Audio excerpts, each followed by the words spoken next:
Body smell ಬಗ್ಗೆ ಒಂದು ಮನೆಮದ್ದು ಹೇಳಿ ಅಂತ ಹೇಳಿ ಕಮೆಂಟ್ಸ್ ಮೂಲಕ ಕೆಲವರು ವ್ಯಕ್ತಪಡಿಸಿದ್ರು. 2 ಕಾರಣಗಳಿರುತ್ತೆ. ಒಂದು, ತುಂಬ ಹೆಚ್ಚಾಗಿ ದೇಹದಲ್ಲಿ ಬೆವರು ಬರುವಂಥದ್ದು. 2ನೇದು, ಬೆವರಲ್ಲಿ ಬ್ಯಾಕ್ಟೀರಿಯಲ್ ಗ್ರೋತ್ ಆಗಿಬಿಟ್ಟು ದೇಹದಲ್ಲಿ ದುರ್ವಾಸನೆ ಬರೋದು ಅಥವಾ ಕೆಟ್ಟದಾಗಿ ಸ್ಮೆಲ್ ಬರೋದು.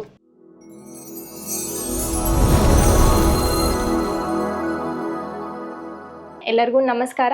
ನಾನು doctor Amrutha S, Jeevottama health Ayurveda centre, Bengaluru. So ಈಗ ಬಾಡಿನಲ್ಲಿ ಕೆಟ್ಟದಾಗಿ ಸ್ಮೆಲ್ ಬರ್ತಾ ಇದೆ ಅಂತೇಳಿ ಹೇಳಿದರೆ ಮುಖ್ಯವಾಗಿ 2 ಕಾರಣಗಳಿರುತ್ತೆ. ಒಂದು, ತುಂಬ ಹೆಚ್ಚಾಗಿ ದೇಹದಲ್ಲಿ ಬೆವರು ಬರುವಂಥದ್ದು. 2ನೇದು, ಬೆವರು ಬಂದಾಗ ಅಲ್ಲಿ ನಿಮಗೆ ಇಮ್ಯುನಿಟಿ ಲೋ ಇರೋದ್ರಿಂದ ಆ ಬೆವರಲ್ಲಿ ಬ್ಯಾಕ್ಟೀರಿಯಲ್ ಗ್ರೋತ್ ಆಗಿಬಿಟ್ಟು ಅದರಿಂದಾಗಿ ಕೆಟ್ಟದಾಗಿ ಸ್ಮೆಲ್ ಬರುವಂಥದ್ದು. ಸೊ ಇದು 2 ರೀಸನ್ನಿಂದಾಗಿ ಬಾಡಿಯಲ್ಲಿ ಸ್ಮೆಲ್ ಜಾಸ್ತಿ ಬರ್ತಾ ಇರುತ್ತೆ ಅಥವಾ ಕೆಟ್ಟದಾಗಿ ಸ್ಮೆಲ್ ಬರುವಂಥದ್ದು ಆಗ್ತಾ ಇರುತ್ತೆ.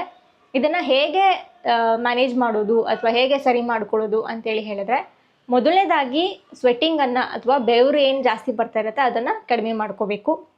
ತುಂಬ ಜಾಸ್ತಿ ಯಾರು ದಪ್ಪ ಇರ್ತಾರೆ ಅಥವಾ ಒಬೇಸ್ ಇರ್ತಾರೆ ಅವರು ವೆಯ್ಟ್ ಲಾಸ್ ಮಾಡ್ಕೊಳ್ಳೇಬೇಕಾಗತ್ತೆ. ಯಾಕಂದರೆ ಜಾಸ್ತಿ ದಪ್ಪ ಇರೋರಲ್ಲಿ ಮೇದಸ್ ಅಥವಾ ಫ್ಯಾಟ್ ಏನಿರುತ್ತೆ ಅದು ಜಾಸ್ತಿ ಇರೋದ್ರಿಂದ ಸ್ವೆಟ್ಟಿಂಗ್ ನ್ಯಾಚುರಲ್ ಆಗಿನೇ ಅವ್ರಿಗೆ ಜಾಸ್ತಿ ಆಗ್ತಾ ಇರುತ್ತೆ. ಸೊ ಅವರು ವೆಯ್ಟ್ ಮ್ಯಾನೇಜ್ಮೆಂಟ್ ಅಂತ ಏನು ಹೇಳ್ತೀವಿ, ತೂಕ ಕಡಿಮೆ ಮಾಡ್ಕೊಳ್ಳೋಂಥ ಪ್ರಯತ್ನವನ್ನು ಮಾಡ್ಕೋಬೇಕಾಗತ್ತೆ.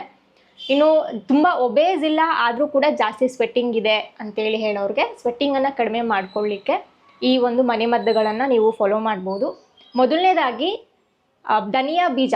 ಸೊ ಧನಿಯಾ ಬೀಜವನ್ನು 1 ಚಮಚೆಯಷ್ಟು ಧನಿಯಾ ಬೀಜವನ್ನು ರಾತ್ರಿ ಹೊತ್ತು ನೆನೆಸಿಟ್ಟುಬಿಟ್ಟು 1 ಗ್ಲಾಸ್ ನೀರಲ್ಲಿ, ಬೆಳಗ್ಗೆ ಅದನ್ನು ಸೀಡ್ಸನ್ನು ತೆಗೆದುಬಿಟ್ಟು ಬೀಜವನ್ನು ತೆಗೆದುಬಿಟ್ಟು ಆ ನೀರಿಗೆ ಏನಿರುತ್ತೆ ಅದಕ್ಕೆ ಒಂದು ಸಣ್ಣ ಪೀಸಷ್ಟು ಕಲ್ಲು ಸಕ್ಕರೆ ಅದನ್ನು ಮಿಕ್ಸ್ ಮಾಡಿಬಿಟ್ಟು ಖಾಲಿ ಹೊಟ್ಟೆನಲ್ಲಿ ಪ್ರತಿದಿನ ಸೇವನೆ ಮಾಡುವಂಥದ್ದು.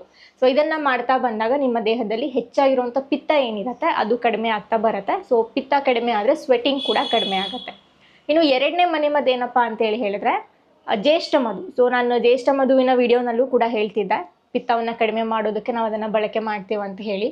ಸೊ ಸ್ವಲ್ಪ ಜ್ಯೇಷ್ಠ ಮಧು ಮತ್ತು ಉಶಿರ ಅಥವಾ ಲಾವಂಚ ಅಂತ ಹೇಳಿ ಸಿಗುತ್ತೆ. ಸಾಮಾನ್ಯವಾಗಿ ಗ್ರಂಥಿಗೆ ಅಂಗಡಿಗಳಲ್ಲೆಲ್ಲ ಸಿಕ್ಬಿಡತ್ತೆ ಇದು.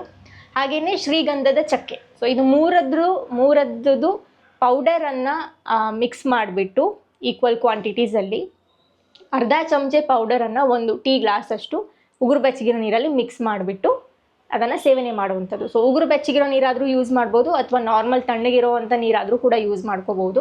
ಬೆಳಗ್ಗೆ ಅರ್ಧ ಚಮಚೆ, ರಾತ್ರಿ ಅರ್ಧ ಚಮಚೆ, ಊಟ ಆದ ನಂತರ ಇದನ್ನು ಸೇವನೆ ಮಾಡುವಂಥದ್ದು. ಸೊ ಇದನ್ನು ನೀವು ಮಾಡ್ತಾ ಬಂದ್ರಿ ಅಂತೇಳಿ ಹೇಳಿದ್ರೆ ಕ್ರಮೇಣವಾಗಿ ದೇಹದಲ್ಲಿ ಹೆಚ್ಚಾಗಿರುವಂಥ ಪಿತ್ತ ಕಡಿಮೆ ಆಗ್ತಾ ಬರುತ್ತೆ.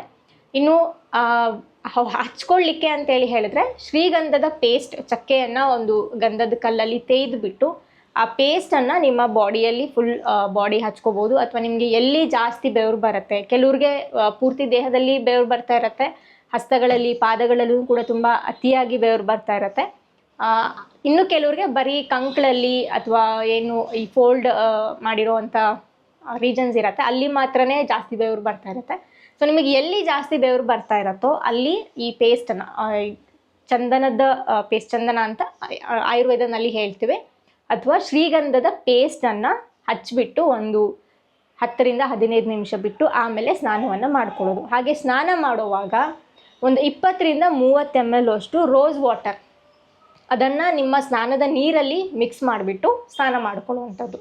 ಸೊ ಇದನ್ನು ಮಾಡ್ತಾ ಬಂದ್ರಿ ಅಂತೇಳಿ ಹೇಳಿದ್ರೆ ನಿಮಗೆ ಕ್ರಮೇಣವಾಗಿ ಸ್ವೆಟ್ಟಿಂಗ್ ಏನಿದೆ ಅದು ಕಡಿಮೆ ಆಗುತ್ತೆ. ಹಾಗೆಯೇ ದೇಹದಿಂದ ತುಂಬ ಜಾಸ್ತಿ ಕೆಟ್ಟದಾಗಿ ಸ್ಮೆಲ್ ಏನು ಬರ್ತಾ ಇರುತ್ತೆ ಅದು ಕೂಡ ಕಡಿಮೆ ಆಗ್ತಾ ಬರುತ್ತೆ.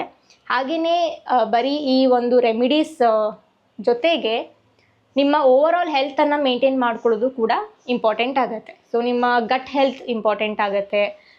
ಆಹಾರ ಪದ್ಧತಿ ಏನಿದೆ ಅದು ಸರಿಯಾಗಿ ಫಾಲೋ ಮಾಡಬೇಕಾಗತ್ತೆ. ಹಾಗೆಯೇ ನಿಮ್ಮ ಲೈಫ್ ಸ್ಟೈಲ್ ಏನಿದೆ, ಅತಿಯಾಗಿ ಕೆಲವರು ಎಕ್ಸಸೈಸ್ ಮಾಡ್ತಾ ಇರ್ತಾರೆ, ಸೊ ಅದನ್ನು ನೀವು ಸ್ಟಾಪ್ ಮಾಡಬೇಕಾಗತ್ತೆ. ಎಕ್ಸಸೈಸ್ ಅಥವಾ ವ್ಯಾಯಾಮ ಏನಿದೆ ಬರೀ ನಿಮಗೆ ಎಷ್ಟು ಸಾಧ್ಯ ಆಗುತ್ತೆ ಅಥವಾ ನಿಮ್ಮ ಒಂದು ಶಕ್ತಿ ಏನಿರುತ್ತೆ ಅದಕ್ಕಿಂತ ಅರ್ಧ ಶಕ್ತಿ ಮಾತ್ರನೇ ನೀವು ಎಕ್ಸಸೈಸನ್ನು ಮಾಡಬೇಕು ಅಂತ ಹೇಳಿ ಆಯುರ್ವೇದ ಹೇಳುತ್ತೆ.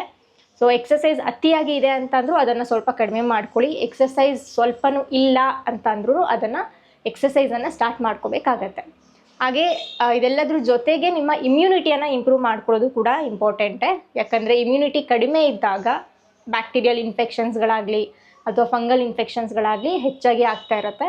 ಸೊ ನಿಮ್ಮ ಇಮ್ಯುನಿಟಿಯನ್ನು ಇಂಪ್ರೂವ್ ಮಾಡ್ಕೋಬೇಕಾಗತ್ತೆ. ಇಮ್ಯುನಿಟಿ ಇಂಪ್ರೂವ್ ಮಾಡ್ಕೊಳ್ಳೋದಕ್ಕೆ ನೀವು ಒಳ್ಳೆಯ ಆಹಾರ ಮತ್ತು ಒಳ್ಳೆ ಎಕ್ಸಸೈಸನ್ನು ಇನ್ಕ್ಲೂಡ್ ಮಾಡಿಕೊಂಡ್ರೆ ತಾನಾಗೇ ಇಮ್ಯುನಿಟಿ ಹೆಚ್ಚಾಗುತ್ತೆ.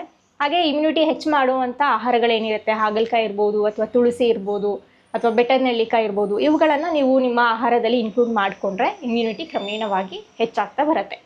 ಹಾಗೆಯೇ ಹೈಜೀನ್ ಮೇಂಟೈನ್ ಮಾಡ್ಕೊಳ್ಳೋದು ಕೂಡ ಇಂಪಾರ್ಟೆಂಟೇ ಆಗುತ್ತೆ. ಕೆಲವ್ರಿಗೆ ಸಂಜೆ ಹೊತ್ತು ಸ್ನಾನ ಮಾಡುವಂಥ ಅಭ್ಯಾಸ ಇರುತ್ತೆ. ಬೆಳಗ್ಗೆ ಎದ್ದ ತಕ್ಷಣ ಅಥವಾ ಬೆಳಗಿನ ಒಂದು ದಿನಚರ್ಯ ಏನಿರುತ್ತೆ ಅದರಲ್ಲಿ ಅವರು ಸ್ನಾನ ಮಾಡೋದಿಲ್ಲ. ಸಂಜೆ ಕೆಲಸ ಎಲ್ಲ ಮುಗಿಸ್ಕೊಂಡು ಬಂದುಬಿಟ್ಟು ಆಮೇಲೆ ಸ್ನಾನ ಮಾಡುವಂಥ ಒಂದು ಅಭ್ಯಾಸ ಇರುತ್ತೆ. ಸೊ ಆಯುರ್ವೇದದ ದಿನಚರ್ಯದ ಪ್ರಕಾರ ಸ್ನಾನ ಯಾವಾಗಲೂ ಬೆಳಗ್ಗೆ ಹೊತ್ತು ಇರಬೇಕು. ಸಂಜೆ ಹೊತ್ತು ನೀವು ಮಾಡ್ಕೋತೀರಾ ಅಂತೇಳಿ ಹೇಳಿದ್ರೆ ಅದು ಆಪ್ಷನಲ್ ಇರುತ್ತೆ, ಮಾಡಲೇಬೇಕು ಅಂತ ಏನಿರೋದಿಲ್ಲ, ನಿಮಗೆ ಬೇಕಿದ್ರೆ ಮಾಡ್ಕೋಬೋದು.